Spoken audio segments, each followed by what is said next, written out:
ተናስተልን እንዴት ናችሁ እንደምን ከረማችሁ ሼፍ ዮናስ ነኝ ከኢትዮ ሼፍ ዛሬ ደግሞ እንደተለመደው በድጋሚ አትላስ ሪዞርት ተገኝተናል እዚህ አትላስ ሪዞርት ተገኝተን ዛሬ ደግሞ ሌላ ምግብ እየሰራን ቆይተን እናደርጋለን የዛሬ ምግባችን ስፓይስድ ፍሬንች ቶስት ይባላል ትንሽ ቅመም በዛ ያለበት የፍሬንች ቶስት አሰራር ነው እሱን እንሰራለን እንግዲህ ለዚህ ስራ የሚያስፈልጉ ግብአቶችን እንደተለመደው ተዘጋጅቶላችኋል ቁንዶ በርበሬ አለን እንዲሁም ደግሞ ሚጥሚጣ አለን ቀረፋ እንጠቀማለን ስኳር ያስፈልገናል ስላይስ ዳቦ እንደዚህ ሎፍ ያስፈልገናል ማለት ነው ያበሻ ቃሪያ እንጠቀማለን ለመጥበሻ ቅቤ እንጠቀማለን እንዲሁ ደግሞ እንቁላል አድርገን ዛሬ ቆንጆ ቃጠል ለምታረግ ለጧት የምታነቃቃ የፍሬንች ቶስት አሰራር እንሰራለን ማለት ነው ወደ ስራችን እንግባ የመጀመሪያ ስራችን የሚሆነው እንደመሰላችሁ ዳቦአችን ጋር እናደርጋለን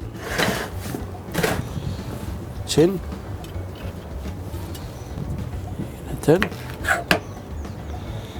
ፍሬውን ካወጣችሁ በኋላ ፍሬን ታወጣላችሁ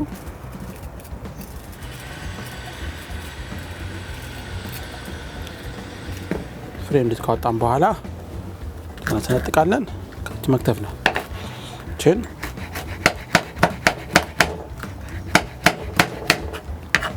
እናዘጋጃለን ከዛላ ወስደን መቀላቂያ ሳህናችን ላይ እናደርጋለን ማለት ነው ቀጣይ ስራችን የሚሆነው ምንድነው ትንሽ ቀረፋ ቁንዶ በርበሬ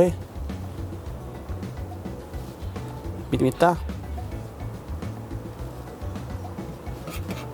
ካደረግን በኋላ እንቁላል እዚህ ላይ ሰብራለን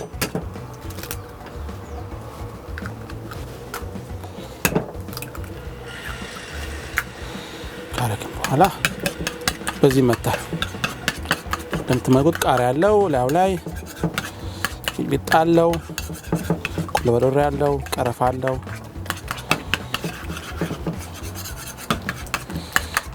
ከተመታ በኋላ እንደዚህ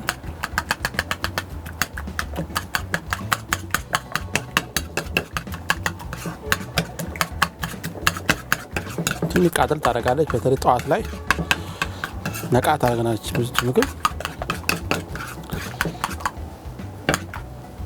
ካተቀጨን በኋላ ትንሽ ጨው እናደርግበታለን አሁን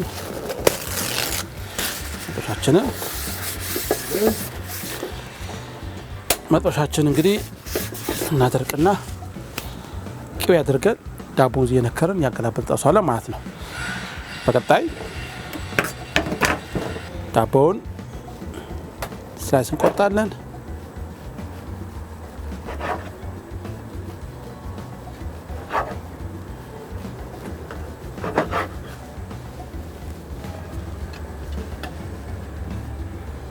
ዲካረግን በኋላ እዚህ እየነከርን ብቻ መጥበስ ነው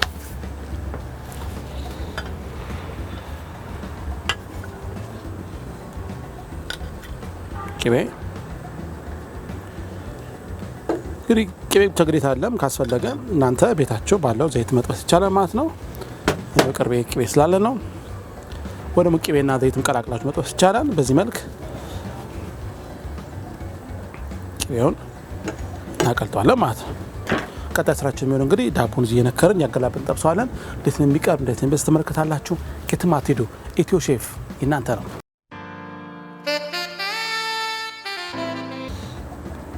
በዚህ መልክ እየነከራችሁ መጥበስ ነው ትንሽ ከተለምዶ ለየት ያለ የፍሬንች ቶስት አሰራር ነው እንደምትወዱ ተስፋ አደርጋለሁ አደርግና በዚህ መልክ ካዘጋጀን በኋላ እዚህ ጋር የምታዩት ቃሪያውን ከላይ አድርጋችሁ አብራችሁ ማብሰል ትችላላችሁ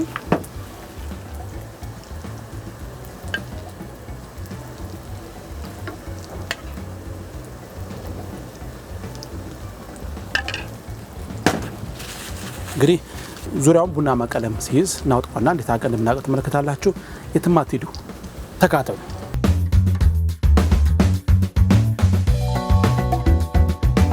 አሁን ፍሬንች ቶስታችን ደርሷል። በዚህ መልክ ዘጋጀን ፍሬንች ቶስት ትንሽ ዘይቱን ጠፈፍ ቅባቱን ለመቀነስ ንጹህ የኪችን ፔፐር ላይ እናደርገዋለን። ከታችን እናጠፋለን። በዚህ መልክ አረግን በኋላ እንደዚህ ትንሽ እሺ ካረግን በኋላ ቀጣይ ስራችን የሚሆነው ትንሽ ቀረፋ ሳና እናደርጋለን። ካረጋቸው ስኳር አረጋን እንደዚህ ለውሳለን። ስኳርን ቀርፋን ከተለወሰ በኋላ ማቅረቢያ ሳህናችን ላይ ፍሬንች ቶስት ታረጋላችሁ።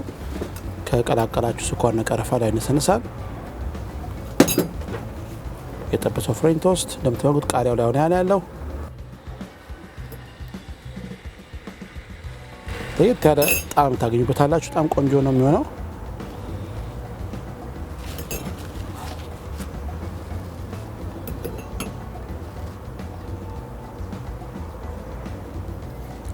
የማቃጠል ስሜት ብቻ ከፈለጋችሁ ደግሞ ያለ ስኳርና ቀረፋ ብቻ ማቅረብ ይቻላል ማለት ነው። የዛሬ ፍሬንች ቶስታችን ይሄን ይመስላል። እስቲ እንግዲህ እንቀምሰውና ደግሞ ምን እንደሚል በደንብ አድርጌ ገልጽላችኋለሁ። መልካም ቁርስ ይሁንላችሁ።